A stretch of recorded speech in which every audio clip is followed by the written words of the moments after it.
Qui a gagné les élections? Parce que c'est celui qui ne les a pas gagnés qui a semé les troubles. Il a signé un papier pour déployer l'armée. Jamais. J'ai signé un décret pour que tous les FDS soient mobilisés. Mais c'est une pratique qui date de 1961, qui date de l'époque où l'armée a été créée. Le chef de l'État peut, en cas de trouble, signer un décret, parce que la police, c'est la police, ensuite il y a la gendarmerie, mais si ces deux forces sont totalement submergées, elles peuvent appeler l'armée en renfort. Et donc, pour ça, le président de la République signe un décret qu'il donne aux différents chefs. C'est à eux d'utiliser l'armée ou de ne pas l'utiliser. Ça dépend de ce qu'ils pensent de la situation.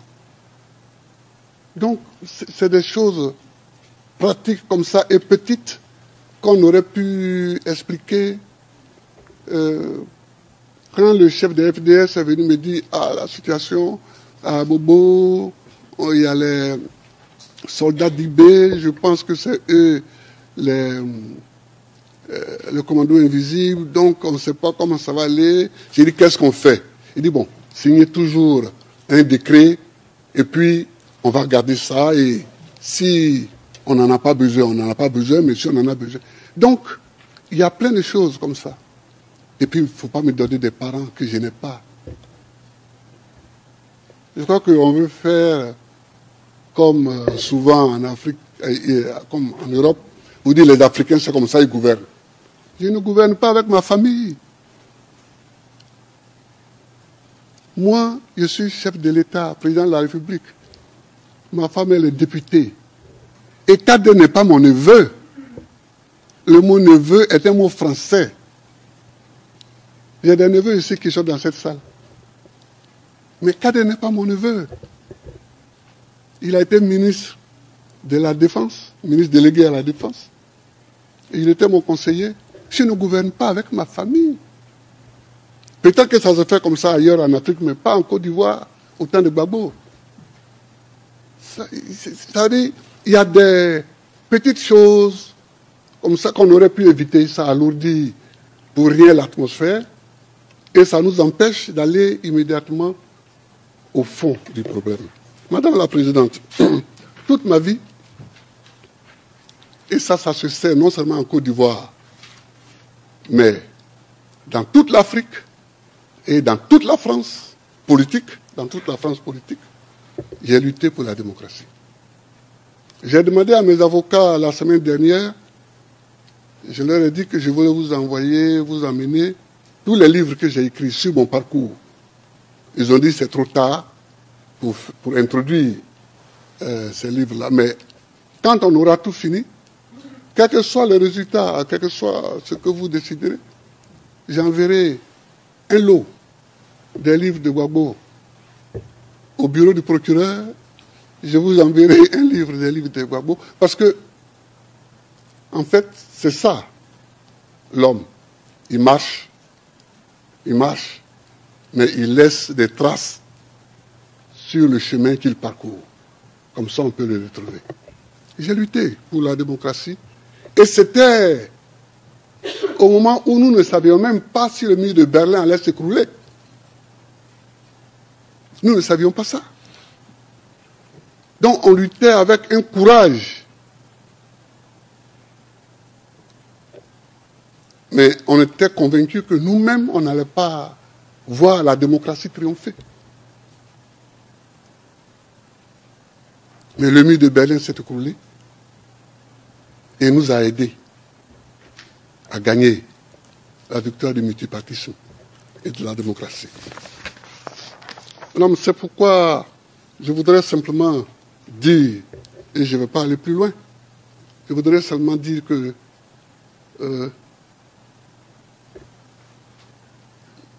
Madame la procureure, puisque ça existe maintenant en français, hein, on met un E à la fin, Madame la procureure a dit une phrase qui m'a un peu choqué,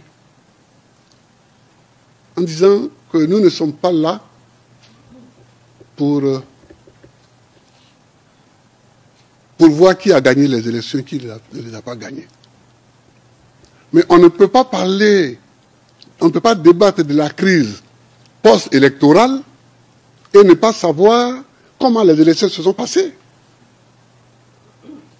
Qui a gagné les élections? Parce que c'est celui qui ne les a pas gagnées qui a semé les troubles. Je crois que c'est ça la logique. Donc, la question est là. Qui a gagné les élections? Et donc, quand je demandais qu'on recompte les voix, ce n'était pas une phrase en l'air. Vous avez vu vous-même les documents dont dispose l'accusation et sur lesquels les voix des électeurs sont répertoriées. On a vu que dans la seule ville de Bouaké, on a ajouté 100 000 voix à mon adversaire. Donc, madame, c'est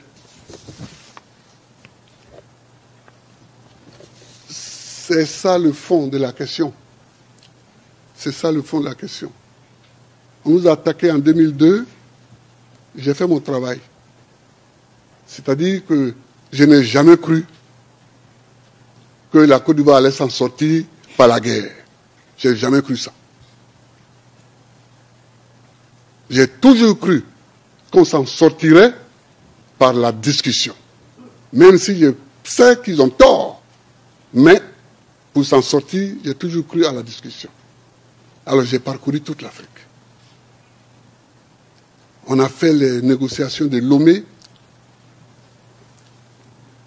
Ils ont fait les négociations de Marcoussis et de Kléber, mais ça, je laisse ça de côté parce que c'est... nous avons fait les négociations de Accra 1, Accra 2, Accra 3, sous la présidence de John Kufuor.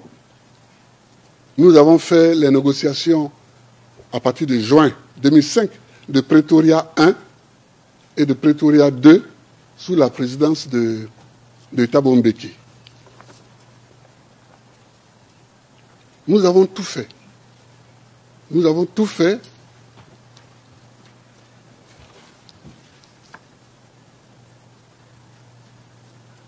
Nous avons tout fait pour que la discussion avance. C'est à Pretoria.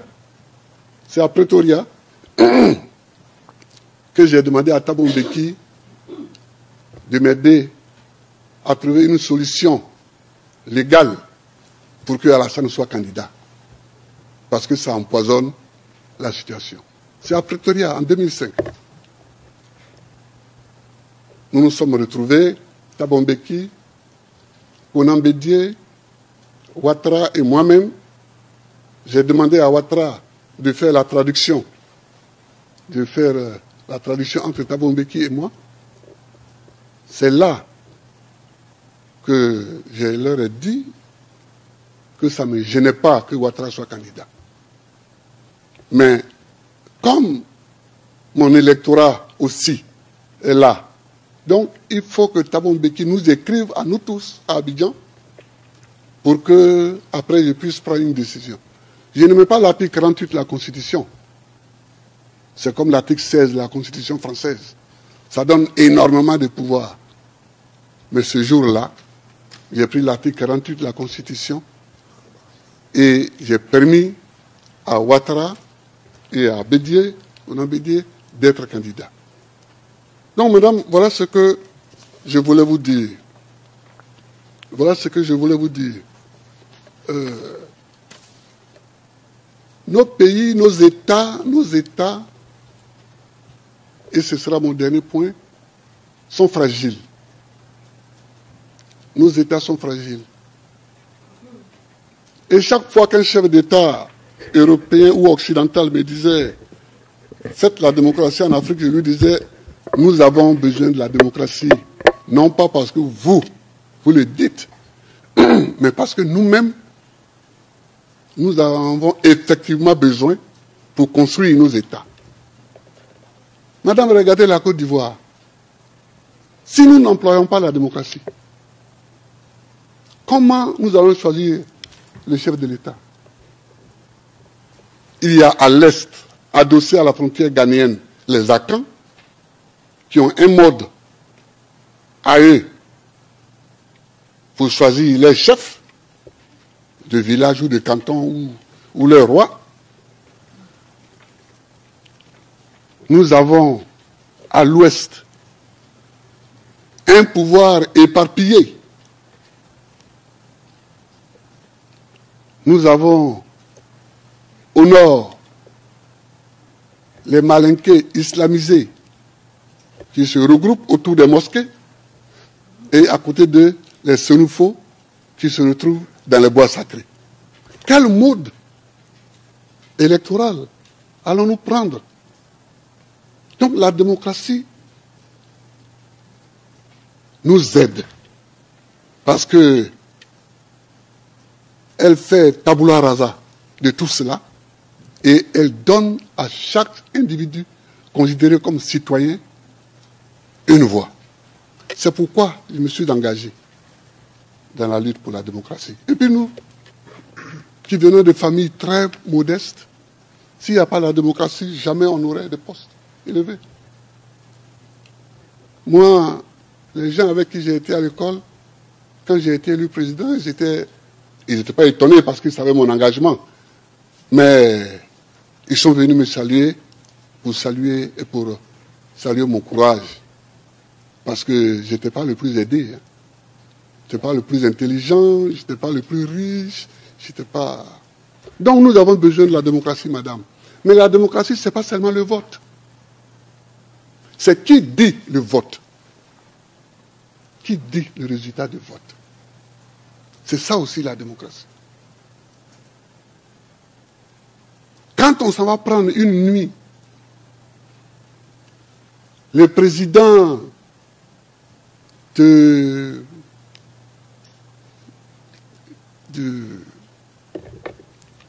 groupement électoral, qu'on l'amène dans le QG électoral d'un candidat, qu'on invite une télévision étrangère, on lui dit de parler et on le filme, et on diffuse ça dès le lendemain matin, ce n'est pas très démocratique ça, ce n'est pas la démocratie. La démocratie, c'est le respect des textes, à commencer par la plus grande des normes en droit, qui est la Constitution. Qui ne respecte pas la Constitution n'est pas démocrate. Madame, c'est parce que j'ai respecté la Constitution qu'on veut me mener ici. Alors, bon, je suis là, mais je compte sur vous. Je compte sur vous parce que je souhaite que tous les Africains qui me soutiennent et qui sont tout le temps ici, devant la cour, devant la prison, qui sont dans leur pays en train de manifester, en train de marcher, tous ces Africains-là, qu'ils comprennent que le salut pour les États africains, c'est le respect des constitutions que nous nous donnons et des lois qui en découlent.